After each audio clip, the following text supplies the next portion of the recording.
अस्सलाम वालेकुम वरहमतुल्लाहि वबरकातुहू। आज मैं आपको सिंपल होममेड सालसा की रेसिपी देने लगी हूँ। आई होप आप लोगों को अच्छी लगेगी।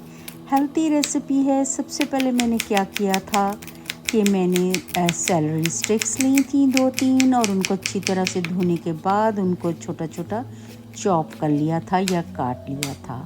उसके बाद मैंगो लिया था और आप इसको मैंगो सालसा भी बोल सकते हैं। लिटिल स्पाइसी सालसा रेसिपी है ये। और मैंगो को भी मैंने इसी तरह छोटा छोटा काट लिया था या चॉप कर लिया था। आप अगर किसी भी शेप में काट सकते हैं, लेकिन अगर आपने सालसा बनाना है तो सालसा के लिए थोड़ी छोटे साइज़ की ही, और आप इसको मशीन में या किसी चीज़ में करके नहीं काटिएगा या चॉपर में, इसको सिर्फ हाथ से ही छोटा छोटा छुरी की मदद से काट के आप बनाएंगे तो वो उसकी एक तो लुक बड़ी अच्छी आएगी और सबको पसंद भी आएगा। और उसके बाद क्या किया था, मैंने लिया था क्यूकम्बर या खीरा, उसको भी इसी तरह मैंने छोटा छोटा काट लिया था। आपने इन सारी चीज़ों को इसी शेप से काटेंगे तो वो बहुत ही अच्छा लगेगा। और उसको फैंसी लुक देने के लिए मैंने उसको कपों में ऐड किया था और सबको पार्टी में बहुत पसंद आया था। इसी तरह करके आपने छुरी की मदद से इनको छोटा छोटा काट लेना है। और एक बर्तन में, sorry guys for the mess because I am in a rush, मैं जल्दी जल्दी बना रही हूँ। इसी तरह फिर टमेटो को भी लेके आपने उसका भी छोटा छोटा पीस इसी तरह काट लेना है। ऑथेंटिक रेसिपी है, आपको बहुत पसंद आएगी। और सालसा, आप इसको सालसा टाको भी बोल सकते हैं। टाको के साथ भी आप इसको एंजॉय कर सकते हैं। सारी चीज़ों को इसी तरह मैंने टमेटो को भी छोटा छोटा काटा है। और ये जितनी भी हैं, ये एक तो आपको ये हेल्थी रेसिपी है। आपको ये वाला सालसा देर तक फिल रखता है, आपको भूख भी नहीं लगती। आप इसको वेट लॉस रेसिपी भी कह सकते हैं। और इसी तरह ये मैंने जो अभी सारे मैंगो छोटे छोटे काटे हैं, ये मैं एक तरफ रखूँगी। ये मुझे डेकोर के लिए कपों के आखिर में लगाने के काम आएगी। इसी तरह मैंने गाजरें ली थी 2-3, उनको पील कर लिया था, वॉश कर लिया था और फिर छोटा छोटा काट लिया था।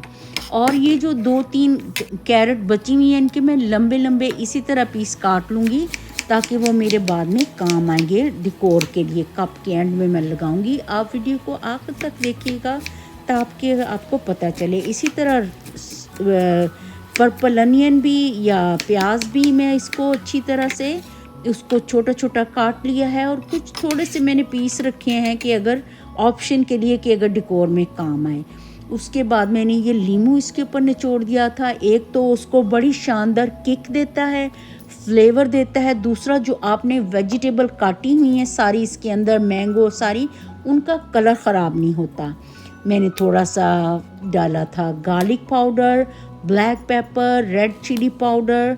ये सारे आपको जो फ्लेवर पसंद हो आप वो ऐड कर सकते हैं। और इसको और हल्का सा अपने फ्लेवर देना है। और अगर आप चाहें तो ज़्यादा, अगर आपको स्पाइसी पसंद है तो ज़्यादा भी डाल सकते हैं। उसके बाद मैंने ये कप्स लिए थे, उनके अंदर मैंने सारे को सालसे को फिल कर दिया था। और फिल करने के बाद उसको मैं डेकोर करूँगी। आपने फिल करना है। आप अगर आपको, मैं एक और आपको बताऊं ऑप्शन, मुझे बड़ी जल्दी थी तो इसलिए, वरना आप एक कीफ लेके भी, और जिसका थोड़ा बड़ा पैंदा हो, आप उसके साथ इसके में ऐड कर सकते हैं तो बाहर बिल्कुल भी नहीं गिरेंगे। अब ये मैंगो हैं, उनको मैंने रिबन की तरह काटे थे और रिबन की तरह शेप देके मैंने उसके अंदर लगा दिया है कपों में। वो उसको लुक अच्छा करेगा। इसी तरह सारे में आपने लगा देना है। और मैंने थोड़ा सा डेल पिकल भी लिया हुआ है, वो भी लगाऊंगी। डेल लेडस लिए मैं, वो भी लगाऊंगी। ये सारी चीज़ों को इस तरह करने के बाद एक एक मैंने इसके अंदर, ये देखें, अब ये जो गाजरें मैंने लंबी लंबी शेप में काटी हुई थी वो भी मैंने उसके अंदर रख दी हैं इसी तरह करके। और ये अनियन मैंने लगाए हैं पर मुझे कुछ अच्छे नहीं लगे तो मैं रिमूव कर दूंगी इस तरह सम टाइम। और एक एक टमाटर लगा रही हूँ। ये चेरी टमेटो लगाया है। Look at this, yellow red और उसका कॉम्बिनेशन कितना खूबसूरत लग रहा है। और उसके ऊपर मैंने बेसल लीफ लगाए थे, ये 4 और 7 डेल लगाई थी उसके लेडिस, और बहुत ही शानदार। अगर रेसिपी अच्छी लगी है तो थम्स अप दीजिएगा। अपनी दुआओं में याद रखिएगा। मिलते हैं किसी और रेसिपी में। बाय गाइस, अल्लाह हाफिज़।